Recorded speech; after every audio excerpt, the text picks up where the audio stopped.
What is going on, everybody? Welcome back to Wrestling City, and today we're going to be reacting to WWE in the 2010s, every year ranked from worst to best. So this is another video posted by Cultaholic. We've reacted to some of their videos in the past few weeks, and they've all been pretty good, so I'm excited to see another one from them. And I have been wanting to see a video on this specific topic for quite some time now, because WWE in the 2010s, we really got to see the absolute best of the best at some points, and then conversely, man, we got to see the absolute worst booking that WWE has to offer. So for best, I'm guessing maybe 2016. But for the worst, we all know number one should be 2019, right? So yeah, enough talking. Let me get started with this video. The most recent full decade of WWE's lifespan is actually the hardest to evaluate overall. In many ways, it feels like the company just stayed the course in the 2010s, not rocked by any major scandal or threat to their existence. They That's continue fair. to grow as a presence and money-making enterprise while remembering to occasionally put on some good wrestling too. But was it really all sunshine and rainbows? Were there some years that were better or worse than others? Well, yeah, that's the whole point of this video, and like any 10-year chunk of time, there were peaks and valleys. I'm Adam Pachisi from Cultaholic Wrestling, and this is WWE in the 2010s, 2019 every better year be the ranked from worst. worst to best. Join us. Number 10, 2010. Wow. If you were a TNA fan in 2010, then you will likely remember this year as the one where Impact went head-to-head with Monday Night Raw and got its backside soundly beaten. WWE famously countered that move by bringing Bret Hart back into the company for the first time in over 12 years, only to have him compete in a rubbish match with Vince McMahon at Because he couldn't wrestle. I mean, they made him the United States champion, but he couldn't take a bump. I mean, just crazy booking decisions by them. WrestleMania 26. ECW was finally mercy killed in 2010, and this was also the year WWE lost Shawn Michaels, Triple H, and Batista as full-time workers. Yeah. And of course, we have to talk about the Nexus. A group of rookies from the first season of NXT, get used to hearing those three letters, the Nexus had one of the best debuts in company history, turning up on the June 7th episode of Raw to destroy everything and everyone in sight. How could WWE possibly screw this new red-hot group up? Why? By having them lose to Team WWE at SummerSlam and make them look like chumps for the rest of the year. That's how. Whilst 2010 wasn't a year of cataclysmic failures for WWE, the bad stuff did outweigh the good stuff by a considerable degree. Number 9, 2013. 2013 is the disagree year with that the this. Daniel Bryan underdog story really got underway. The American Dragon was screwed out of the world title time and time again, which would lead to the groundswell of fan momentum that would propel him to the main event of the next year's WrestleMania. However, it's important to remember that none of this was intentional. WWE were just hell-bent on stopping Bryan's rise, showcasing a lack of awareness that had never really been seen before in a professional wrestling company. It was only through massive fan pressure that the company finally ceded to their wishes. Before the Bryan train built up some steam, WWE found themselves in hot water over CM Punk's incorporation of the recent death of Paul Bearer into his feud with The Undertaker. Also, 2013 was the final year that Jim Ross worked full-time for WWE, another full-time in cherished element of the 2013? past let go. I remember Sure, that. Dolph Ziggler cashed in Money in the Bank, the Wyatt family debuted, and the promotion opened its performance center, but 2013 was still a pretty damn rough Yeah. year to be a WWE viewer, especially if you were a fan of a certain wrestling farm animal. To put this like as worse than 2019 or 2018 or 2017 possibly is crazy. I disagree with this 100%. I would now, while I'm not defending this year, because I do understand, I mean, obviously, as we're seeing right here, we had the Funkasaurus, like it was showing. We had some bad stuff in this year, but then we also had what it said CM Punk and Undertaker. Bryan and Cena was good. We had Punk and Cena on that Raw leading up to WrestleMania. That was great. What we had Cody Rhodes and Goldust versus The Shield. I mean, those alone, I think this was, I would put this very middle of the pack for this. But to put this above 2019 is crazy.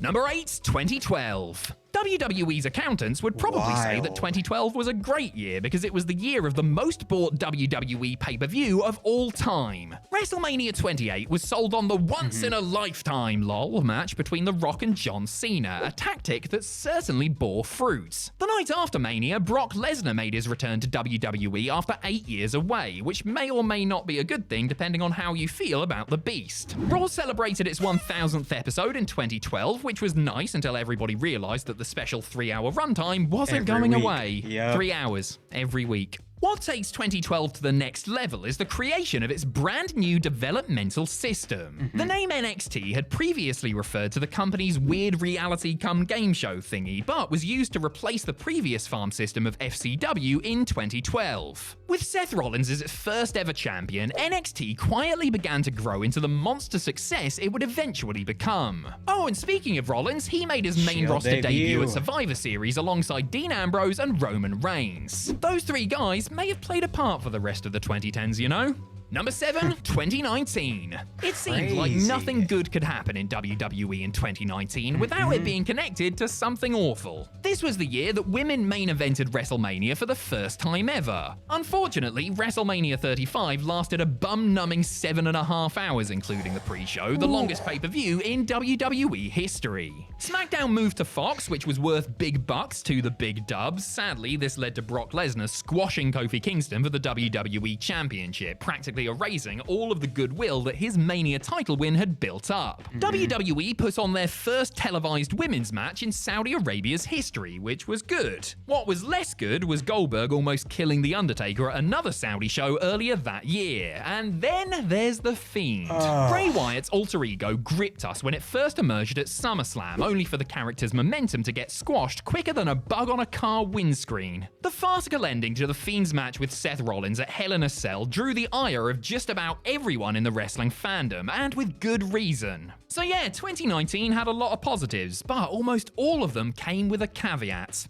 Number 6, That's just, dude, that's got me a little heated. Like, how are you going to put 2012 as worse than 2019? I mean, 2012, even then, I would put that pretty middle of the pack. I'm kind of biased because 2012 was when I was like at my absolute peak as a wrestling fan. WrestleMania 28 was, I think, the first pay-per-view I actually saved up money to buy. I got other ones in the past, but that was just my mom, you know, like it lined up with my birthday or something like that. But this WrestleMania, I saved up for it, and I went to a friend's house, and I remember being so, we were all so into the Triple H and Undertaker match at Hell in a Cell, Rock and Cena, obviously Shield's debut. 2012 was okay, you know, but 2019, literally everything in that, it feels like, when I think about it, maybe if I look at it in detail, I can find some positives, but he just listed out all negatives, and then we're like, oh, there were these positives. You had the Hell in a Cell match ending, you had the revival and that, like, butt cream with the Usos stuff. You had Roman Reigns with the dog food, getting it all on him. Kofi Kingston getting squashed by Brock Lesnar. Kurt Angle and Baron Corbin. I can go on and on about this terrible year. This should be number 1, although I could see 2010 arguably being the worst. Had a lot of positives, but almost all of them came with a caveat. Number 6, 2014. WrestleMania 30 will go down as one of the most important shows in WWE history. Not only did Daniel Bryan give fans the fairy tale ending they had hoped for, but the crowd in New Orleans also witnessed Brock Lesnar break The Undertaker's legendary WrestleMania winning streak. The jury is still very much out on whether this was good or bad. Bryan's title reign wouldn't last long, as he was forced to relinquish the belt due to mounting injuries. This opened the door for Brock Lesnar to win the gold at SummerSlam, ushering in the era of part-timers as world champs. NXT, meanwhile, had a bumper year, putting on their first WWE Network special in February. Nostalgia. Kevin Owens, Finn Balor, and Becky Lynch all arrived to the roster as Sami Zayn and Charlotte Flair both won their first titles. Sadly, this wasn't enough to gloss over some of the controversy on the main roster. CM Punk walked out of the company, the Ultimate Warrior passed away just days after being inducted into the Hall of Fame, and various ex-wrestlers filed the first of many lawsuits against the company pertaining to concussions. And also, the WWE Network launched, which changed the way we watch wrestling forever. A real mixed bag was 2012. Number 5, 2016. 2016 kicked off with a bang when WWE revealed they had signed 4 huge names from New Japan Pro Wrestling. AJ Styles, the Good Brothers, and Shinsuke Nakamura all made their on-screen debuts over the next few months, drastically changing the layout of the company. In fact, Styles would even end the year as WWE Champion. Who saw that coming? TNA cast-off Bobby Roode also debuted, which was glorious! The biggest show of the year, WrestleMania 32, might have been a bit of a poo sandwich with extra poo, but it did see the end of the despised Divas Championship and the introduction of a new Women's Championship. This theme would continue at Hell in a Cell when Sasha Banks and Charlotte became the first women to main event a WWE pay-per-view. The Cruiserweight Classic enthralled viewers over the summer, although the follow-up left a lot to be desired. That was pretty good. Seth Rollins returned from injury, but Daniel Bryan said goodbye with his first retirement speech. Goldberg and Shane McMahon came back, which was good at the time but got less good as the years went on. Honestly, it was a tough call between 2016 and 2014, but we really just hate that goddamn butterfly belt, you know? Number 4, 2018. I disagree with 2016 being so low, man. First of all, he was saying Goldberg I understand what we think about Goldberg now, and I agree 100%. But when he returned to face Brock Lesnar at Survivor Series 2016, everybody was so excited. That was just before all this stuff happened, everything that preceded that. Goldberg, that started happening like 2017, so I don't know why he would include that in here. But this year had the draft. That was where stuff was crazy. We had The Miz versus Dolph Ziggler. We had Owens, we had Triple H and Seth Rollins starting their feud. I think that this was a pretty solid year. I wonder what's going to be number 1 if this isn't, if that was like 5 or 4. WWE's women's division had been changing rapidly throughout the 2010s, but 2018 saw a lot of growth all at once. The first ever Women's Royal Rumble match was swiftly followed by the first ever Women's Elimination Chamber. Later that year, the first Women's TLC match closed out the year's pay-per-view calendar. Speaking of pay-per-views, Evolution was the first and thus far only major WWE show to feature an all-female card. This might have had something to do with WWE's much maligned relationship with Saudi Arabia, which also started in 2018, but never mind. Speaking of Saudi Arabia, the country played host to the disastrous returns of Shawn Michaels and Hulk Hogan at Crown Jewel. To be fair, Shawn was actually the best part of his match on the night, but it was still a stinker. WWE bolstered its roster with the returns of Bobby Lashley and Rey Mysterio, and the in-ring debut of one Ronda Rousey. And finally, to bring things back to the women's division, Becky Lynch, quote-unquote, turned heel at SummerSlam 2018, giving birth to the character we all know today as The Man.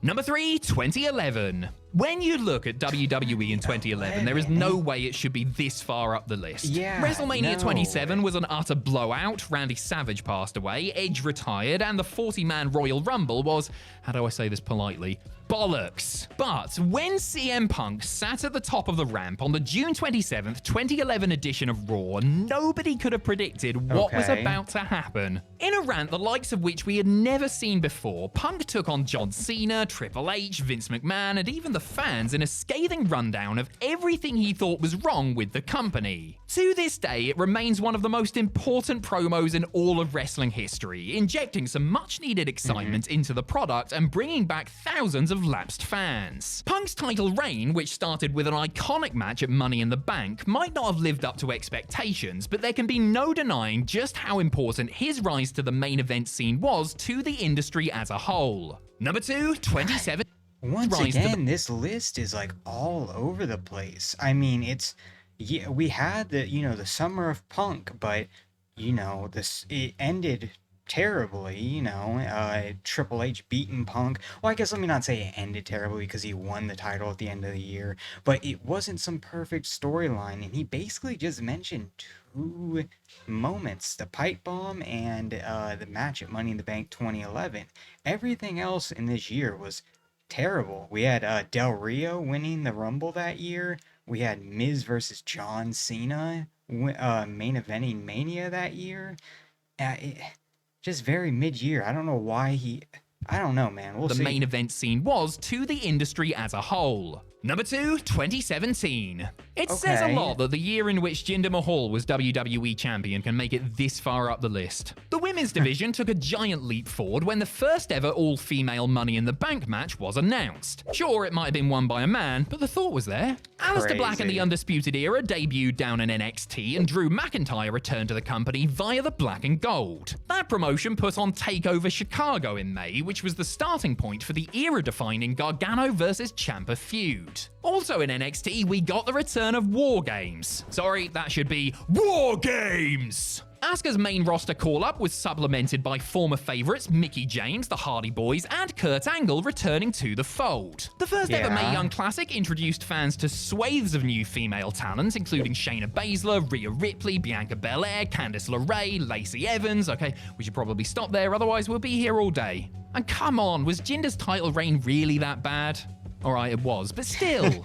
Number 1, 2015. Roman Reigns' misguided 2015 push was actually balanced out by an excellent title reign for his former Shield buddy. Seth Rollins gave WrestleMania perhaps his best ever ending when he cashed in Money in the Bank to steal the WWE title in the heist of the century. He then proved himself to be a super worker against the likes of Randy Orton, Dean Ambrose, and John Cena before his knee blew out from carrying the entire company. We also have to discuss NXT, which really came into its own in 2015. Kevin Owens had a great run with the top prize before dropping it to Finn Balor to kick off his first immaculate title reign. NXT TakeOver Brooklyn also produced Bayley winning the women's title from Sasha Banks in a match that seriously changed many people's opinions on what women's wrestling could be. This led to the Divas Revolution hashtag on Raw, which took a little while to get going, but ended up paying dividends. Sting may have been forced to retire, and Hulk Hogan may have been caught saying slurs on tape, but in terms of WWE's future, 2015 paved the way for so much greatness to come.